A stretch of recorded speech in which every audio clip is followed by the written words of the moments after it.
and we will meet the Emerald Herald.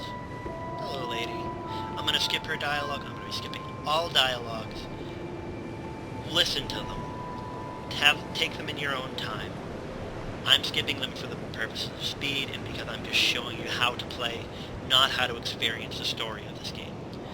This game is not dialogue heavy.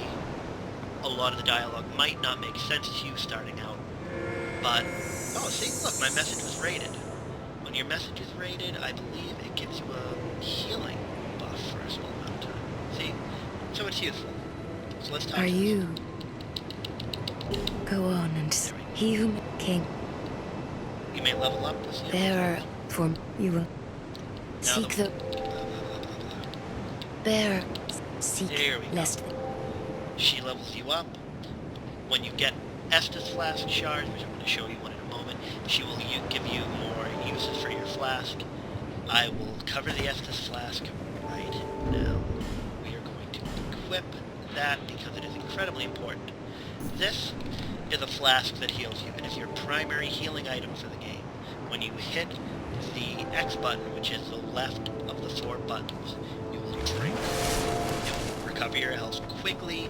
It's much faster than the life gems, but it runs out. When you go to the bonfire and you rest, it gets rejuvenated. Right now we only have 1 use of it, but very soon we'll have a second. Like I said, she also is how you level up. We have a couple of levels. Let's see what we can do. bear.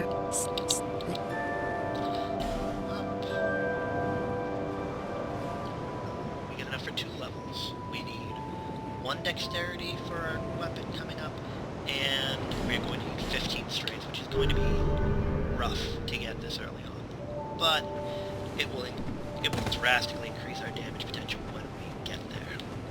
There should be another item over here. This is the blacksmith. Feel free to talk to him. I don't believe he does anything for you. He is waiting for us to find a key for this door here so that he can get to work. Over here we have another soul and another set of life gems. Incredibly useful, especially if you don't play Explorer, because you are going to be using a lot of life gems early on. Up here we have the Crestfallen Warrior. He has a lot to say, a lot of good stuff to say. Definitely listen to him. His name is Sultan, I believe. But if you talk to him enough, he will introduce you to the way of the Blue Covenant. This is, even if you don't want to stay in this covenant, join it. He gives you this ring called the Blue Seal. That is a wise people are weak, but the Blue Sentinels watch over us in their benevolence. Sorry for that. I really like his voice. That's just me. He's very much like a character from the first game that I had quite an affection for as well. This ring gives us a very small amount of extra HP. As you can see, we have maybe about as much as we'd get from that we've lost from hollowing. It also, if we are invaded and there are members of the Blue Sentinel Covenant online, they will come to our aid to help us defeat the invader. If you talk to this thing, it shows you how many deaths there have been. 27 million. So, if you die, do not feel bad for dying. Dying is a part of this game. Dying is fun. It is how you learn. Covering other NPCs in this area, we'll go counterclockwise. There's an item straight ahead here. Throw some boxes to destroy them. Get in there. Another life gem. Useful. We already covered life gems. If we run up this way, there is an item right here. More homeward bones. Incredibly useful. If you want, you can... Oh, here, look here, the bloodstain. Bloodstains are where other characters have died. If you touch the bloodstain, it will show you what they did. This gentleman rolled off the edge. Moving on. These are really useful. If you see a lot of bloodstain, that usually means there's a trap or a surprise attack coming up. It can also be useful during boss battles to see how other players are handling the boss. But then again, you have to be watching the boss and the bloodstain and so on. This is the Champion Stone, under the Victor Stone. It lets you join the Champions Covenant. Champions Covenant is hard mode. Enemies are harder, enemies will not stop respawning. Most enemies, I believe it's 15, if you kill it 15 times, it will not return unless you refresh the area with an item called a bonfire aesthetic. That leads to what I'd call the second area of the game. It is possible to go right there. There is some cool stuff there.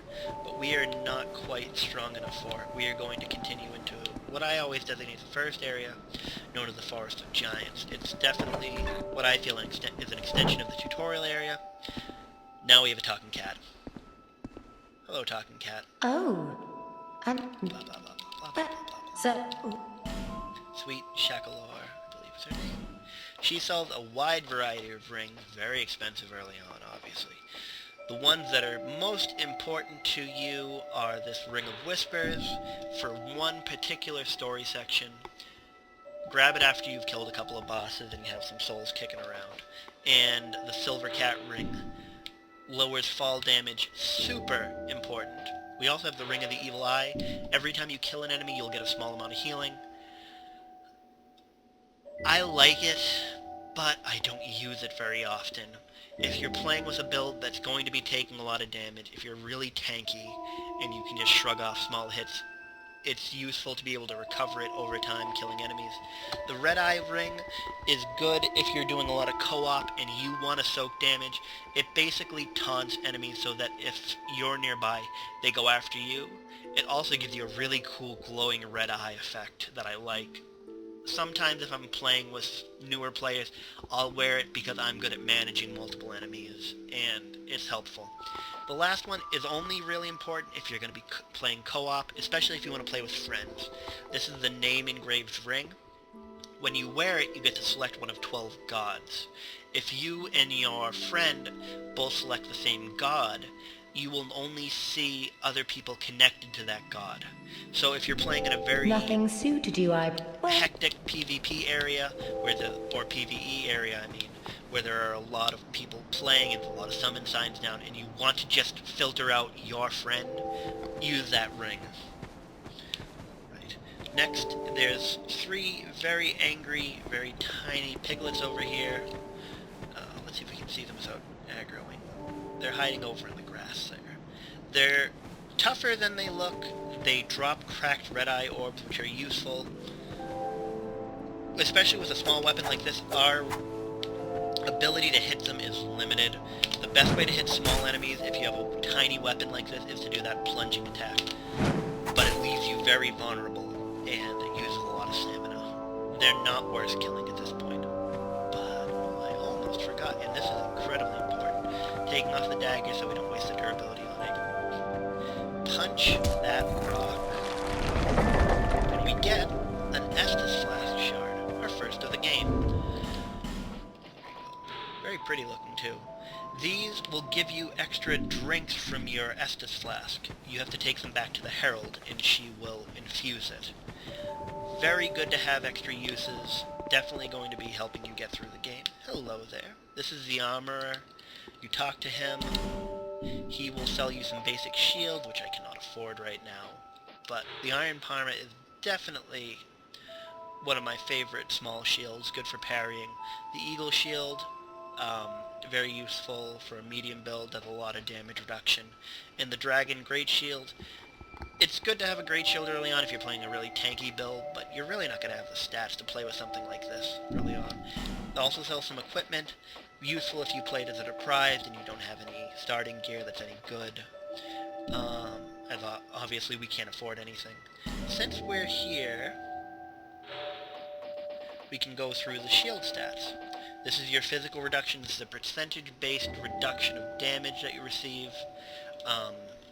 85% is kind of middling. You can get shields that go as low as, I think, like 70%. It takes a while to get an 100% physical block shield, but as a new player, you will appreciate being able to shrug off physical attacks like that. These are all the different magic resists, bleeding, toxic. There's a couple of early enemies that are going to do some fire damage that you'll want to be able to block as much as possible, so look for a high fire defense shield to carry you through the game. Magic defense, there's certain enemies that are going to use a lot of spells on you. It's good to have a magic defense shield. 30 is absolutely abysmal for magic defense. There's definitely better options later on. Durability, also important. Every time you get hit, your shield's going to take durability, so low durability shields are not very useful. Stability, the higher the stability, less stamina damage you take when you block a hit. And the weight, heavy's bad, but you have to accept that you're going to get heavy. He doesn't have a large selection right now. After you spend a certain amount of souls, his inventory will increase, and then if you spend even more, his inventory will increase even more. Basically, if you buy a full armor set for him and a shield, he should be, if not at, very close to his full selection. Also, as you kill bosses, you can return here and pick up new armors that he'll have. This is an item up here, your first Titanite shard. We use those with the blacksmith to boost weapons and armor. Since the blacksmith is not available right now, we will have to do that later. And up that way is another area which we cannot unlock just yet. Leads back towards a tutorial area. But what we are interested in is going down this path right here. I missed this area my first playthrough. I just didn't notice that this area and that area were different because they're both archways, so on and so forth. It leads to a very good area to teach you the basics of the game. Over here, the chest. I'm not sure why people are dying here. I think they might have been invaded. Yeah, they must have been invaded, because this chest isn't trapped. When you come up to a chest, feel free to give it a punch. These iron chests are indestructible. You can punch them all day. They won't break.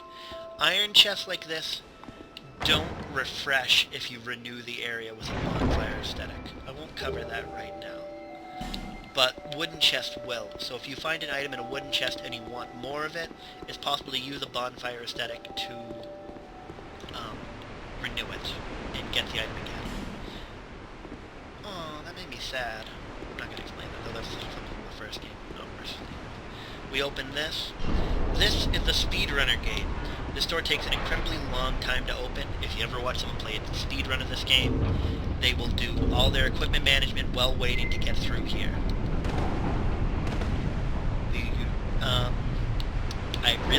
Sometimes I feel like that's the only reason that it's here. I guess it's also because this is a big area we're about to load up, and they don't want you to rush in and not give them a chance to catch up. Two things to this. That's the normal entrance into the area we're about to go. I'm going to grab these two last items for us, and then I'm going to end my first video here.